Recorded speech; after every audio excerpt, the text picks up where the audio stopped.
அடச்ச, அவர் போன சுவடு தெரியவில்லை. எங்கேதான் போனார்? இதுதான் வேகமான பாதை. நான் இன்னும் அவரை கண்டுபிடிக்க முடியாவிட்டால் அவர் என் வாகனத்தை விட வேகமாக செல்கிறார் என்ற அர்த்தமா? முன்னால் ஏரியா எக்ஸ் உள்ளது. நான் ஒலிபெருக்கியை ஒலித்தால் அவர் கேட்கக்கூடும். ஆனால் அது அரக்கர்களுக்கும் தெரிந்துவிடும். பரவாயில்லை. ஹலோ, நான் இராணுவத்திலிருந்து அமரன் பேசுகிறேன். யாராவது இருக்கிறீர்களா? நான் இராணுவத்திற்கு ஒரு அவமானம். ஏய், நான் தான் உங்களுக்கு முன்னாடி உதவி செய்த சிப்பாய். இந்த இடம் குண்டு வீசப்பட உள்ளது. உடனடியாக வெளியேறுங்கள். மீண்டும் கூறுகிறேன், உடனடியாக வெளியேறுங்கள். குண்டு வீச்சா? அதனால்தான் இங்கே வேட்டைக்காரர்கள் யாரும் இல்லை. அரக்கர்கள் அவ்வளவு அச்சுறுத்தல் இல்லை. ஆனால் குண்டுவெடிப்பின் வெப்பத்திலிருந்து தப்ப முடியுமா என்று எனக்கு தெரியவில்லை. நான் தேவையற்ற அபாயங்களை தவிர்க்க வேண்டும். அந்த சிப்பாய் இந்த குண்டுவீச்சு பற்றி எச்சரிக்க தன் உயிரை பணயம் வைத்து இவ்வளவு தூரம் வந்தார். அவரை இங்கே சாகவிட முடியாது. நான் அவரை அடைந்து விட்டேனா? நான் நிஜமாகவே அரக்கர்களை என்னிடம் ஈர்த்து விட்டேன். நான் ஓட வேண்டும். ஆனால் அவர் இன்னும் அங்கேதான் இருக்கிறார். நல்ல வேளை, நீங்கள் உயிருடன் இருக்கிறீர்கள். இந்த இடம் குண்டு வீசப்பட உள்ளது என்று என்ன சொல்கிறீர்கள்? ஐயோ, நேரமில்லை.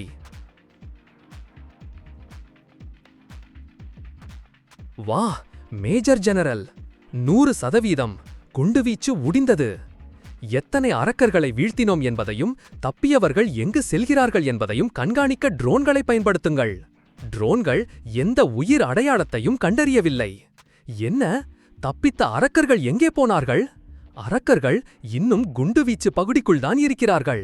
முற்றிலும் பாதுகாப்பாக இருக்கிறார்கள். மற்றும் குண்டுவீச்சின் மையத்தில் இருந்தவர்கள்? அது முடியாது. ட்ரோன் ஃபீட் என்னவாயிற்று? கேடயம்? அந்த அரக்கர்கள் தப்பித்தார்களா? காத்திரு, நில். அது ஒரு ஆள். ட்ரோன் ஒரு அரக்கனால் தாக்கப்பட்டு விட்டது.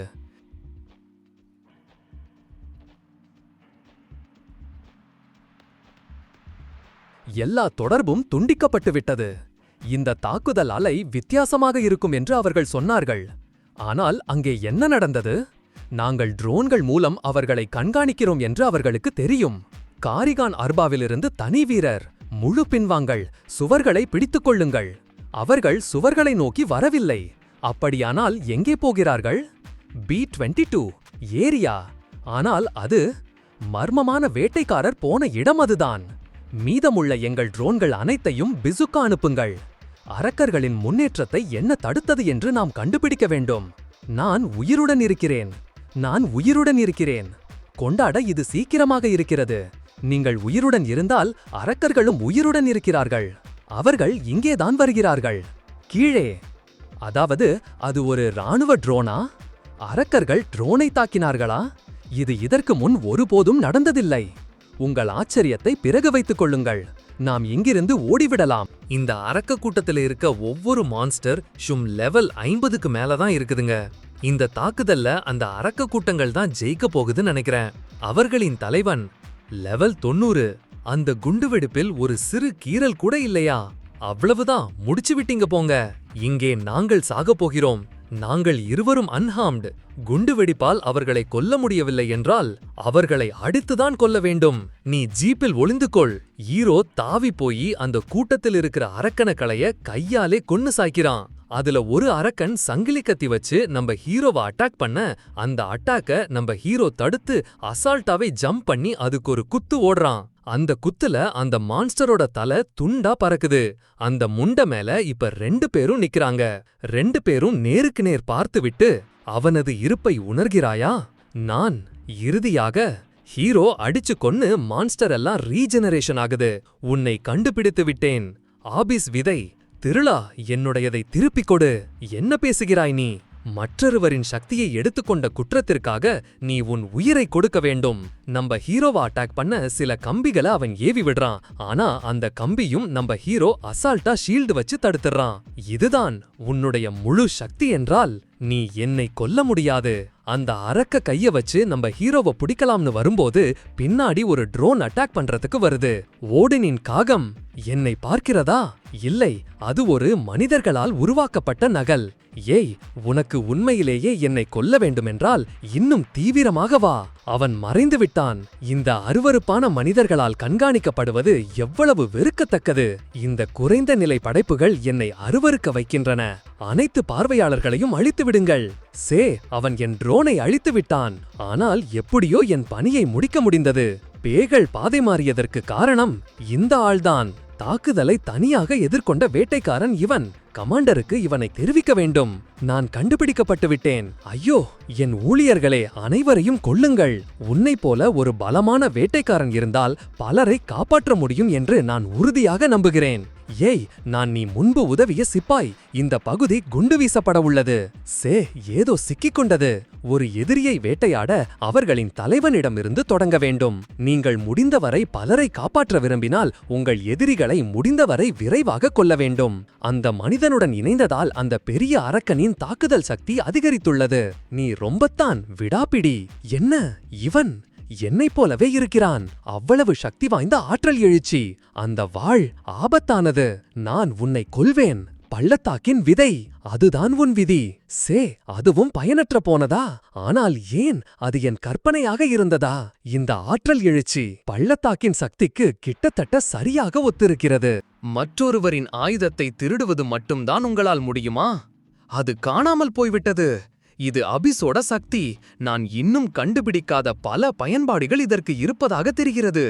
இந்த சண்டை நீளும் தானே. முதலில் அந்த சிப்பாயை பாதுகாப்பான இடத்திற்கு கொண்டு செல்ல வேண்டும்.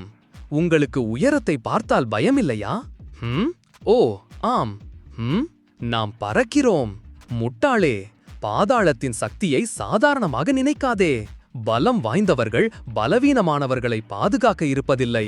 அவர்கள் பலம் வாய்ந்தவர்களாக இருக்கிறார்கள். அந்த பலவீனமான மனிதனுடன் சேர்ந்து நீயும் செத்துப்போ.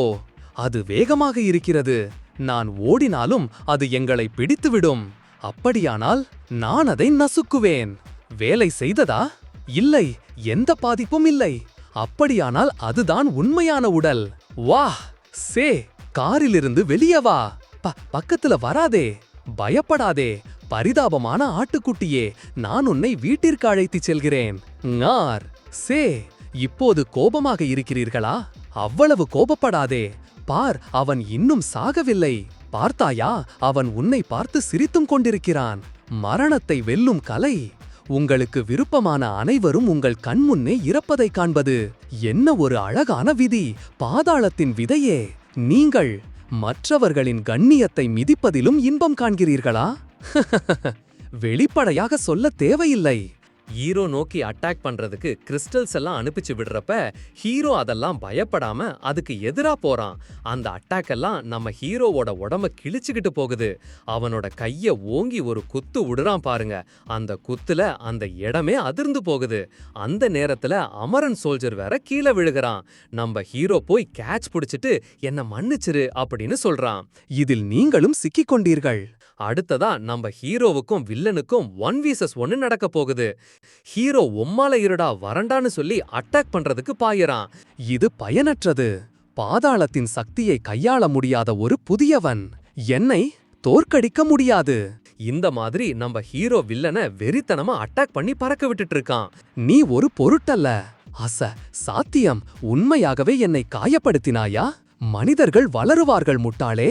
இது மோசமாக இருக்கிறது. இந்த மாதிரி டைம்ல நம்ம வில்லன் உஷாரா அந்த பெரிய மான்ஸ்டர் மேல ஏறி நின்னுக்கிறான். சே, எனது நகர்வை பார்த்ததும் நீ பாதாளத்தின் சக்தியை கட்டுப்படுத்த கற்றுக்கொண்டாயா? எங்கே போனாய்?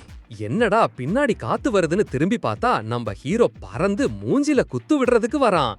வில்லன் உஷாரா தப்பிச்சுக்கிட்டு, நீ நினைத்ததை விட உறுதியாக இருக்கிறாய். நீ என்னிடமிருந்து தப்பிக்கலாம். ஆனால் இதிலிருந்து நீ எப்படி தப்பிக்கிறாய் என்று பார்ப்போம். ஹீரோ அந்த குத்து விட்டதுல அந்த உயரமான மாஸ்டர் நிலை குறையாம இரண்டா பிரிஞ்சு போச்சு.